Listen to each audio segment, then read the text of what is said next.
नमो अरिहंताणम नमो सिद्धाणम नमो आर्याणम नमो जैनम नमो लोये सवसावणम मंगलम भगवान वीरो मंगलम गौतमो गणी मंगलम कुंद कुंदार्यो जैन धर्मोस्तु मंगलम सर्वमंगल मांगल्यम सर्वकल्याणकारकम प्रधानम सर्वधर्माणम जैनम जयतु शासनम। नमो तीर्थनायक ने नमो ओंकार नाद ने ओंकार संगर्यो जैने नमो ते कुंद कुंद ने अहो उपकार जिनवरनो कुंदनो ध्वनि दिव्यनो जिन कुंद ध्वनि आप्या अहो ते गुरु कहाननो। मंगलमय मंगलकरण वीतराग विज्ञान नमो ताहि जाते भय अरहंतादि महान। करि मंगल करियो महा ग्रंथ करण के काज जाते मिले समाज सब पावे निज पद राज। मिथ्या भाव अभाव ते जो प्रगटे निज भाव सो जयवंत रहो सदा यही मोक्ष उपाव। सो निज भाव सदा सुखद अपनो करो प्रकाश जो बहुविधि भव दुखन के करिए सत्तानाश। मोक्ष मार्ग प्रकाशक पूज्य गुरुदेव श्री कांजी स्वामी के प्रवचन भाग 4 पेज नंबर 163। हमें स्वाध्याय किस प्रकार करना ये बात समझाई जा रही है कि पढ़े पढ़े पर पढ़े किस प्रकार।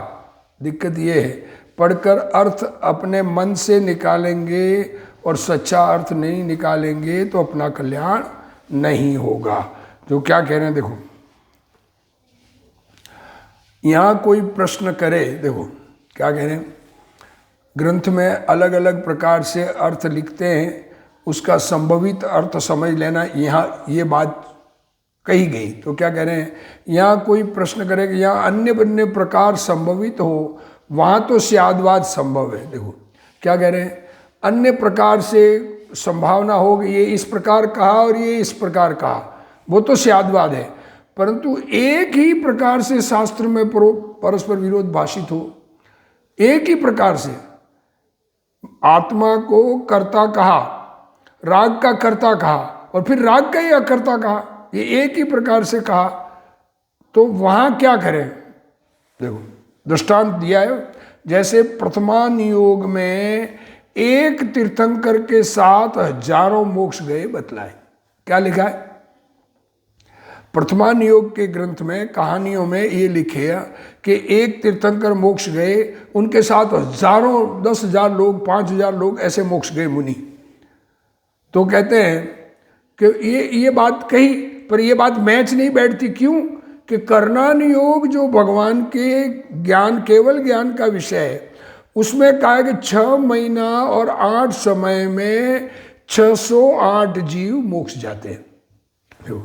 क्या कहा, 2 बातें लिखी, भगवान के साथ हजारों 5,000 गए, 2,000 गए, मोक्ष गए।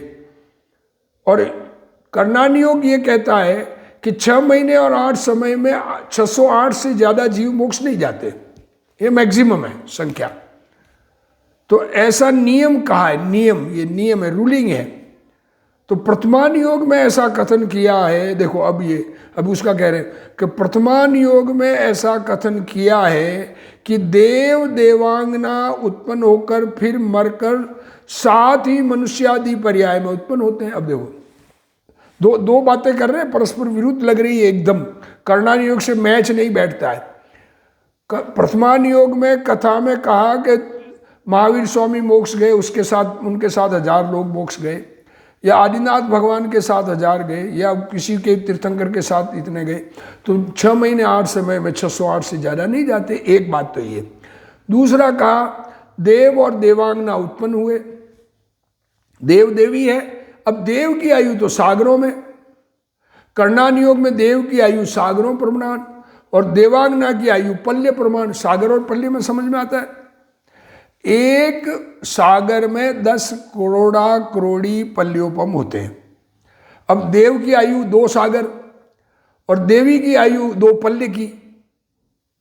अब वो 7 जन्म कैसे ले सकते हैं वहां से निकल कर, इत्यादि विधि कैसे मिलती है, उसको कैसे मिलाएंगे? दोनों बातें बिल्कुल ऐसा एक ही प्रकार है कि मोक्ष गए, हजारों गए और 608 ही जा सकते हैं, तो कैसे गए? और देव देवी साथ में कैसे जन्म ले सकते हैं? एक देव तो सागर में आयु है, तो वो तो मरेगा नहीं, वहां से निकलेगा नहीं, मतलब आयु पूरी नहीं होगी। मरना का, देव में मृत्यु नहीं होती है, शरीर छूटता है, तो वहां से तो आयु पूरी होगी नहीं, और देवी की पूरी हो गई, तो फिर साथ कैसे जन्म लिया वहां से आके?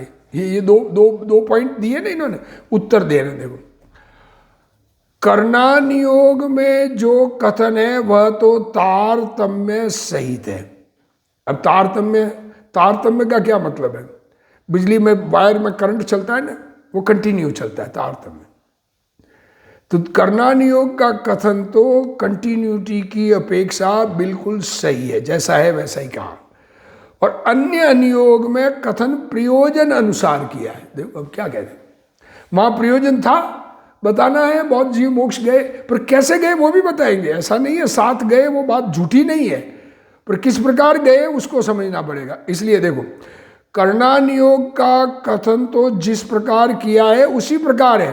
देखो क्या कहा, 4 अनुयोग है, प्रथमानुयोग, कर्णानियोग, चरणानियोग, द्रव्यानुयोग। तो कर्णानियोग में तो जो कथन किया वो उसी प्रकार है जैसा कहा वैसे। अब कहानी में क्या होता है कि लिखने वाले को उल्लास कैसा है उसके अनुसार वो बात करता है। तो औरों के कथन की जैसे विधि मिले वैसे मिला लेना। देखो क्या कह रहे हैं। अब इसकी विधि कैसे मिलाएंगे? पंडित जी ही उत्तर दे रहे हैं इसका।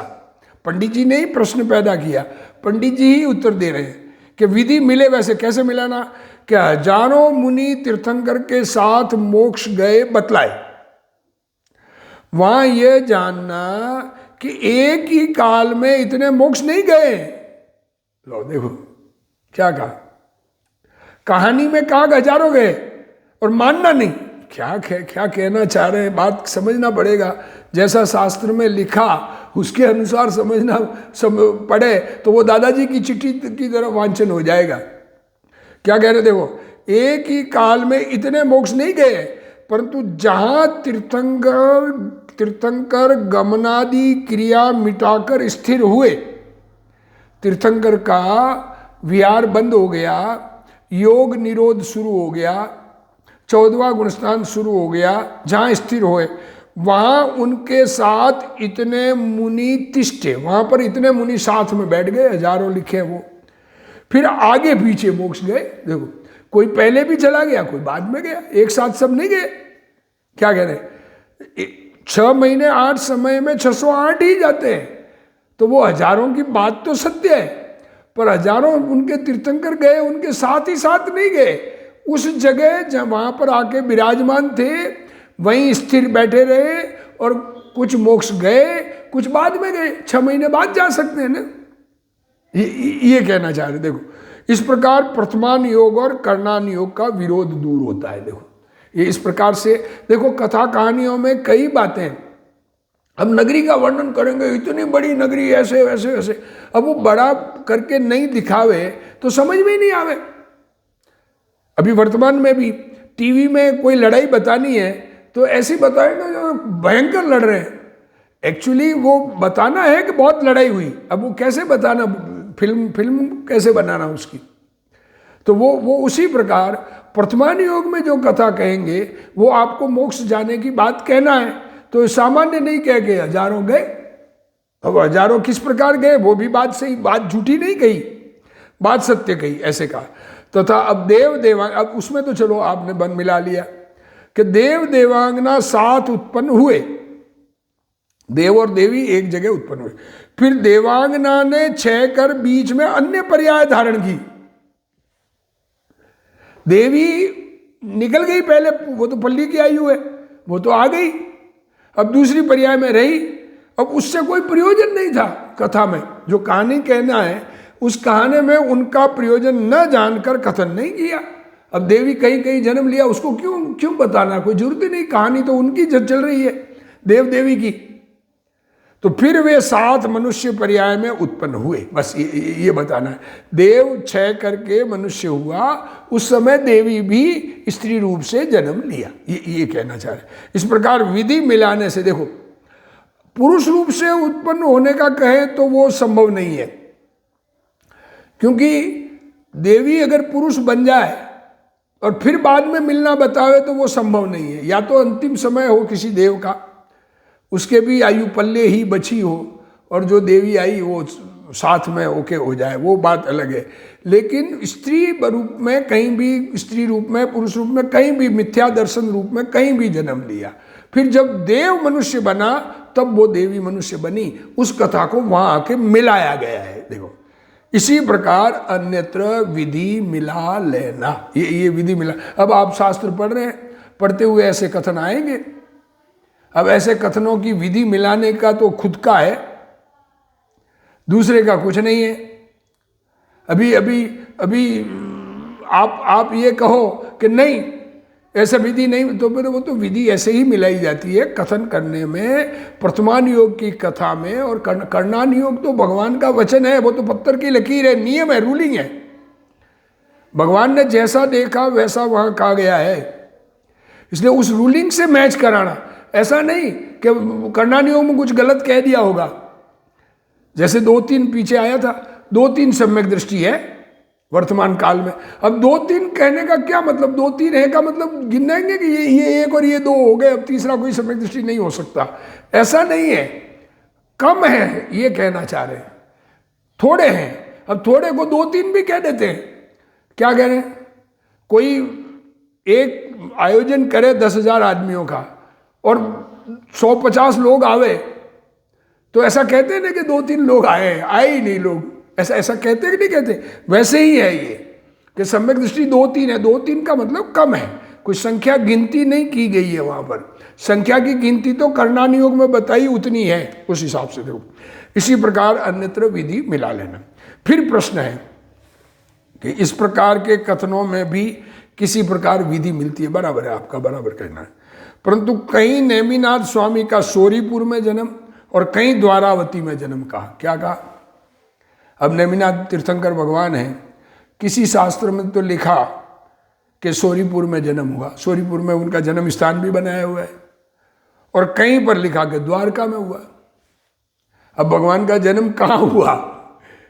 तो कह रहे देखो रामचंद्र आदि की, और दूसरी बात ये उसको अभी खुलासा करेंगे। रामचंद्र आदि की कथा अन्य अन्य प्रकार से लिखी है। अब रामचंद्र जी की कथा लिखी, उसमें कहीं कोई थोड़ा बहुत इधर उधर हो सकता है लिखने वाले की अपेक्षा से, इत्यादि। और एकेंद्रिय को कहीं सासादन गुणस्थान लिखा है। अब एकेंद्रिय के सासादन गुणस्थान वो कैसे लिखा? एकेंद्रिय तो पहले गुणस्थान में ही होता है, सासादन मतलब दूसरा गुणस्थान। सासादन का अर्थ है दूसरा गुणस्थान। पहला होता है मिथ्यात्व, दूसरा सासादन, वो सम्यक दर्शन से गिरते हुए का गुणस्थान है दूसरा। तो दूसरा गुणस्थान लिखा तो सम्यक दृष्टि हो गए, गिर के निगोद में चला गया, एकेंद्रीय हो गया, पेड़ बन गया। तो कह रहे हैं कि वहां लिखा, कहीं नहीं लिखा, कहीं पर नहीं लिखा कि नहीं हो सकता ऐसा लिखते हैं। तो इन कथनों की विधि किस प्रकार मिलेगी? इस प्रकार विरोध सहित कथन, देखो अब ये पंडित जी कह रहे हैं, क्या कह रहे हैं? इस प्रकार विरोध सहित कथन काल दोष से हुए। वर्तमान काल में ज्ञान का क्षोभशम अल्प रह गया, ज्ञान में जैसा आया, जिस आचार्य को जैसा आया वैसा लिख दिया। इस काल में प्रत्यक्ष ज्ञानी, देखो प्रत्यक्ष ज्ञानी मतलब अवधि ज्ञानी, मनप्रिय ज्ञानी, केवल ज्ञानी, या बहुश्रुत ज्ञानी, द्वादशांक के ज्ञानी तो है नहीं, का तो अभाव हुआ। और अल्प बुद्धि, देखो बुद्धि कम, अब आत्म अनुभव है पर क्षोभशम कम। अल्प बुद्धि का मतलब क्षोभशम कम, ग्रंथ करने के अधिकारी हुए, अब वो ग्रंथ लिख रहे। उनको भ्रम से कोई अर्थ अन्यथा भाषित हुआ, ऐसा भ्रम हो सकता है। अब ज्ञान क्षोभशम ज्ञान है, क्षोभशम ज्ञान में कुछ भी हो तो ऐसे लिखा। अथवा इस काल में कितने जैन मत में भी कसाई हुए। देखो अब ये नाम तो जैनी और अंदर में कसाई कुछ और है, उनको द्वारका को सिद्ध करना था बड़ा, या सोरीपुर को बड़ा सिद्ध करना था, लिखने वाले को कषाय ऐसी थी, सो उन्होंने कोई कारण पाकर अन्यथा कथन लिखे। अब किसी कारण से जो भी, ये तो एक मैंने कहा कि उनको सिद्ध करना था, बाकी कोई न कोई कारण से उन्होंने ये द्वारका और ये सोरीपुर का लिखा। इस प्रकार अन्यथा कथन हुए, इसलिए जैन शास्त्रों में विरोध भाषित होने लगा। इसलिए जैन धर्म में कहीं विरोध नहीं है, सारे शास्त्र परस्पर अविरोधी कथन है, पर ये विरोध लगने लगा। अब कह रहे देखो, जहां विरोध भाषित हो वहां इतना करना कि यह कथन करने वाले बहुत प्रमाणिक है या यह कथन करने वाले बहुत प्रमाणिक है। देखो दूसरी बातें उन्होंने जो कही उसका विचार करना। उन्होंने सारी बातें में कहीं पर कोई गलती नहीं है और दूसरे ने भी कहीं गलती नहीं की, दोनों बराबर है, एक बात का फर्क है। तो प्रमाणिकता वास्तव में आगम प्रमाण से वैल्यू किसकी अधिक है, ऐसे विचार करके बड़े आचार्यों का कहा हुआ कथन प्रमाण करना। ये ऐसे प्रमाण करना, विचार करके ख्याल करना, और नहीं ख्याल में आवे तो केवल ज्ञान में सब भाषेगा। अपने को इससे ज्ञान की बात में कम ज्यादा भी हो तो कोई फर्क पड़ता नहीं है। तो जिन मत के बहुत शास्त्र है उनके आमनाएं मिलाना, बहुत सारे शास्त्र है तो मिलाना कि ये किस आमनाएं से कैसे चल रहा है, ये किस आमनाएं से चल रहा है।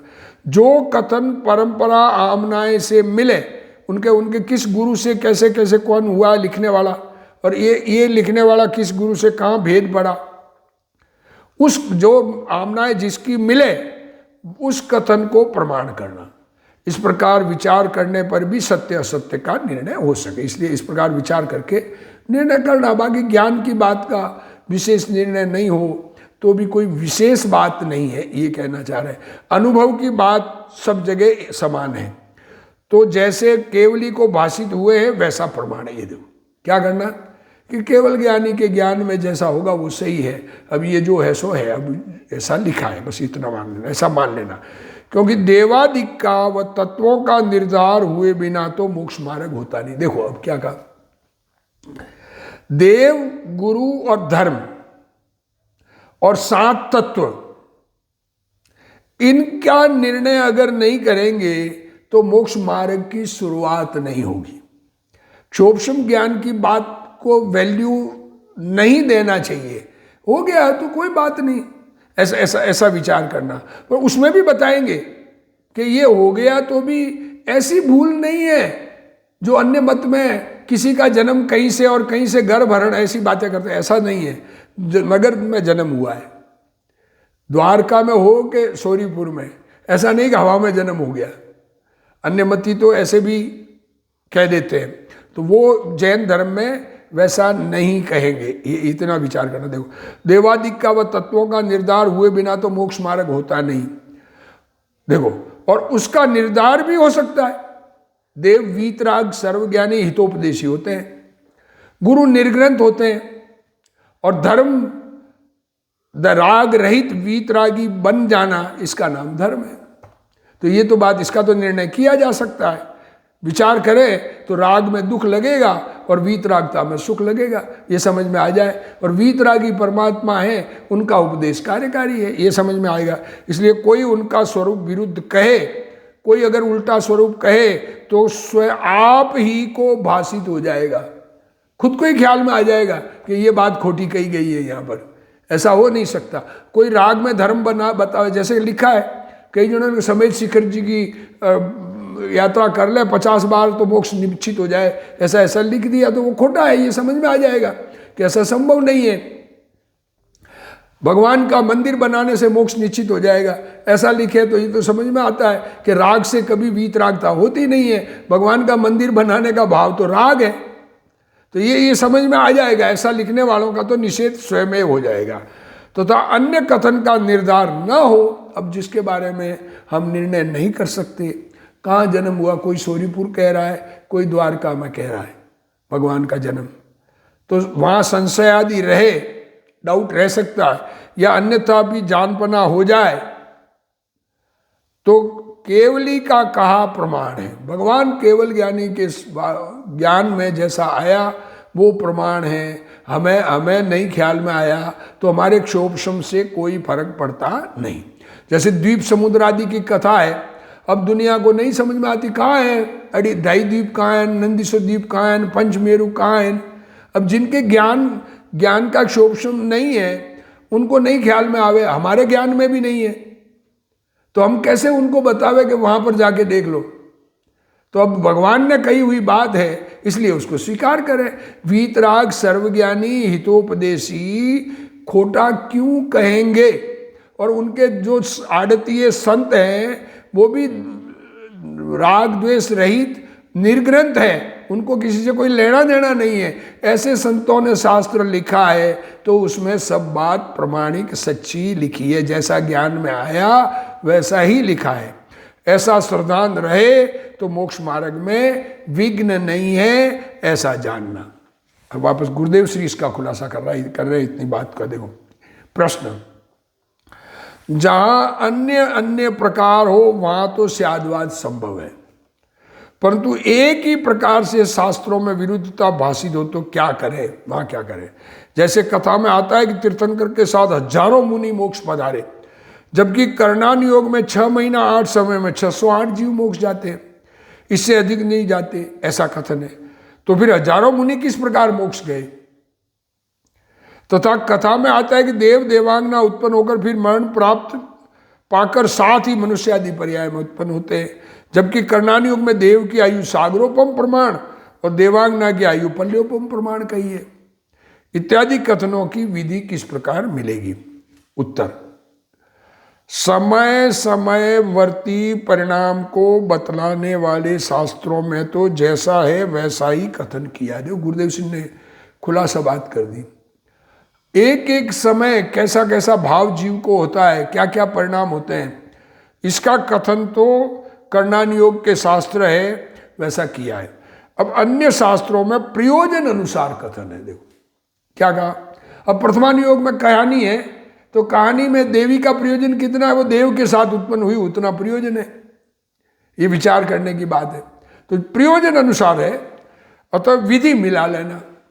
जहां तीर्थंकर के साथ हजारों मुनि मोक्ष गए बताए हैं, वहां ऐसा जानना कि एक ही काल में इतने मुनि मोक्ष नहीं गए, परंतु वहां जहां तीर्थंकर गमनादि क्रिया मिटाकर स्थिर हुए वहां उनके साथ इतने मुनि बैठे थे और मोक्ष तो आगे पीछे गए। बस ये विधि मिल गई।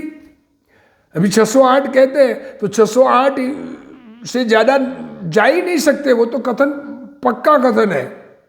6 महीने 8 समय में सिद्ध होने वाले जीव 2.5 द्वीप से, ये खाली अपना क्षेत्र नहीं, पूरे 2.5 द्वीप से 608 ही जाते हैं, उससे अधिक नहीं जा सकते।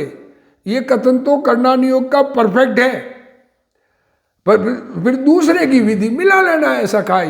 इस प्रकार प्रथमान योग और करणान योग के कथनों का विरोध दूर होता है। तथा देव देवांगना साथ उत्पन्न होकर फिर देवी अन्य भाव करते करते रानी हुई, बीच के भावों को नहीं गिना, और बाद में वे साथ ही मनुष्य पर्याय में उत्पन्न हुए, यह कथन किया है। इस प्रकार विधि मिलाने से विरोध दूर होता है। इसी प्रकार अन्य भी विधि मिला लेनी चाहिए। प्रश्न, ये शास्त्र कैसे पढ़ना और उसका अर्थ कैसे निकालना, ये समझाया जा रहा है। तो पढ़ते वक्त ये ख्याल में लेना पड़ेगा, क्योंकि ज्ञान में तो आएगी बातें सारी। अगर बिना ख्याल के पढ़ेंगे तो लगेगा कि ये जैन धर्म में ये क्या है, कहीं कुछ और कहीं कुछ, ऐसा नहीं है। प्रश्न अब आगे, और ऐसे कथनों में तो किसी प्रकार विधि मिलती है, परंतु दूसरा विरोध आता है कि कहीं तो नेमिनाथ स्वामी का जन्म सोरीपुर में तथा कहीं द्वारका में कहा है। रामचंद्र जी की कथा भी अलग अलग प्रकार से लिखी है, तथा कहीं एकेंद्रिय आदि को सासादन गुणस्थान होना लिखा है और कहीं नहीं लिखा है। अब इन कथनों की विधि किस प्रकार मिलेगी। गुणस्थान 14 गुणस्थान है, मिथ्यात्व, सासादन, मिश्र, अविरत, सम्यक दृष्टि, ऐसे 14, चौथे तक बता दिया मैंने। उत्तर, ये विरोध सहित कथन काल दोष से हुए हैं। इस काल में केवल ज्ञानी या अवधि ज्ञानी नहीं है और न 12 अंग के ज्ञाता है। छद्मस्त अल्प बुद्धि ग्रंथ करने के अधिकारी हुए हैं और उन्हें बुद्धि की भूल से कोई अर्थ अन्यथा भाषित हुआ तो उसे उसी प्रकार लिखते हैं। अब जैसा ज्ञान में आया वैसा लिखता है। ये पहली बात तो ये, पहली बात तो पंडित जी ने स्पष्ट कह दिया कि खोटा नहीं लिखा है, जैसा ज्ञान में आया वैसा लिख दिया। अब ज्ञान में भूल हो सकती है। अथवा दूसरी बात कह रहे हैं, इस काल में जैन मत में भी कोई कसाई हुए हैं। कसाई मतलब हिंसा बकरे काटने वाला कसाई नहीं, कसाई का अर्थ क्रोध मान माया लोभ की अधिकता वाले हुए हैं। उन्होंने कोई कारण पाकर अन्यथा कथन लिखा है। इस कारण जैन शास्त्रों में भी विरोध भाषित होने लगा है। अब विरोध भाषित हो वहां इतना करना चाहिए कि यह कथन करने वाले अधिक प्रमाणिक है या यह कथन करने वाले। वीतराग देव के शास्त्र बहुत है, उनकी आमनाएं को मिलाकर यदि परंपरा से आमनाएं मिलती है तो उस कथन को प्रमाण करना, और साधारण अप्रयोजन बात में निर्णय न हो, अप्रयोजन भूत बात में निर्णय न हो सके तो केवली को भाषित हुआ वह प्रमाण है ऐसा मान लेना। अनंत देव देखो, निर्ग्रंथ गुरु और शास्त्र कैसे है उनका निर्णय किया जा सकता है। देखो मेन पॉइंट जैन आगम पढ़ते वक्त मेन पॉइंट जो है देव शास्त्र गुरु का निर्णय सच्चा होना चाहिए। अगर उसमें भूल रह गई तो धर्म कभी प्राप्त होगा ही नहीं। इसलिए ये देव गुरु शास्त्र का स्वरूप लिखा है, जहां खोटा लिखा है उस शास्त्र को पूरा अमान्य करना, हाँ ऐसा कहना चाह रहे हैं। और सच्चे देव शास्त्र गुरु का निर्णय खुद की बुद्धि से किया जा सकता है, कारण कि उनका कथन सर्वत्र सुलभ है। कोई केवली को रोग, देखो अब ये गुरुदेव श्री खुलासा कर रहे हैं, मैं पढ़ रहा हूं। कोई केवली को रोग, ये कथन आया है, महावीर स्वामी को बीमारी हो, पेशुटी का रोग हो गया, और मुनि को वस्त्र, उनके मुनि कपड़े सहित कहे तो यह बात मिथ्या है। अनंत परमात्मा की वाणी वस्तु के अनेकांत स्वरूप को बतलाने वाली है। इस प्रकार देव शास्त्र गुरु के निर्णय में किसी शास्त्र में अंतर नहीं है। देखो क्या कह रहे, ये वीतरागी सर्वज्ञानी के शास्त्र है। वीतरागी सर्वज्ञानी का स्वरूप बताने में कहीं जिन शास्त्रों में अंतर नहीं है, तथा जीवादि तत्वों का यथार्थ ज्ञान करना है। इसके बिना सम्यक दर्शन ज्ञान चारित्र नहीं होता। देखो एक तो देव शास्त्र गुरु, दूसरा कि जीव अजीव आश्रव बंध संवर निर्जरा और मोक्ष, ये 7 तत्व। भाई बहुत थोड़ा समझने से धर्म समझ में आ जाएगा। इसका तो पक्का विचार करना। इसमें जिसके भूल है, कोई शरीर की क्रिया से आत्मा का कार्य होना मनावे तो जीव और अजीव को एक किया है, ये अंदर में अच्छी तरह से निर्णय होना चाहिए। समस्त शास्त्रों का आशय एक ही है, भगवान के दर्शन व ज्ञान उपयोग दोनों एक समय में। अब देखो ये दूसरी बात और जो अन्य जैन धर्म के नाम से जो चल रहे हैं उसमें भूल है। एक तो बताई भगवान को बीमारी, क्या कहते हैं कि भगवान को रोग हो गया, होता नहीं है। और दूसरा दर्शन उपयोग और ज्ञान उपयोग केवल ज्ञानी के एक साथ होता है, ऐसा नहीं दर्शन पूर्वक ज्ञान नहीं होता है। छद्मस्त के दर्शन पूर्वक ज्ञान होता है और भगवान के एक साथ होता है। पर अब एक समय उनमें छद्मस्त की तरह कर्म नहीं है, भगवान आहार नहीं लेते हैं, भगवान खाना नहीं खाते। जो खाना कवड़ा आहार भगवान के होता है, वो 9 कर्म आहार होता है, कर्म आहार 9 कर्म आहार, वो उसकी बात नहीं। पर रोटी खाने वाला आहार नहीं होता है। जो रोटी खाने वाला आहार मानते हैं वो खोटी मान्यता है, ये कहना चाहिए। रागादि रहित परिणति अहिंसा है। अहिंसा मतलब जीवों को बचाना, ही अहिंसा नहीं है। अहिंसा मतलब अपने में राग की उत्पत्ति नहीं होना, इसका नाम अहिंसा है। इस प्रकार देव शास्त्र गुरु का निर्णय हो सकता है। यदि उनका स्वरूप विपरीत कहा जाता है तो ख्याल में आ जाता है। वस्त्र सहित मुनिपना मनावे, पुण्य से धर्म मनावे, क्या कह रहे हैं, ये पुण्य से धर्म मनाने सब सारी दुनिया पूजा करो, पाठ करो, कर्म हल्के हो जाएंगे। हल्के नहीं होते हैं, पुण्य बंधता है। अब पाप के ऊपर पुण्य का लेप चढ़ गया तो उसकी विपरीतता अपने को भाषित हो जाती है। इनके निर्णय बिना सम्यक दर्शन नहीं होता, सच्ची दृष्टि नहीं होती। दृष्टि को ठीक करना है, हमारे पहले श्रद्धा को ठीक करना है, फिर ज्ञान ठीक होगा। और श्रद्धा के साथ ही होता है और फिर चारित्र होता है। अब श्रद्धा ठीक किए बिना चारित्र करने जाएंगे तो होगा ही नहीं। इस विषय में सनातन जैन शास्त्रों में कहीं विरोध नहीं है। सनातन जैन शास्त्रों, देखो ये शब्द, यह एक ही वीतराग मार्ग है। इससे विरुद्धता हुए तो ख्याल में आ जाता है, परंतु साधारण बात का ख्याल में नहीं आता।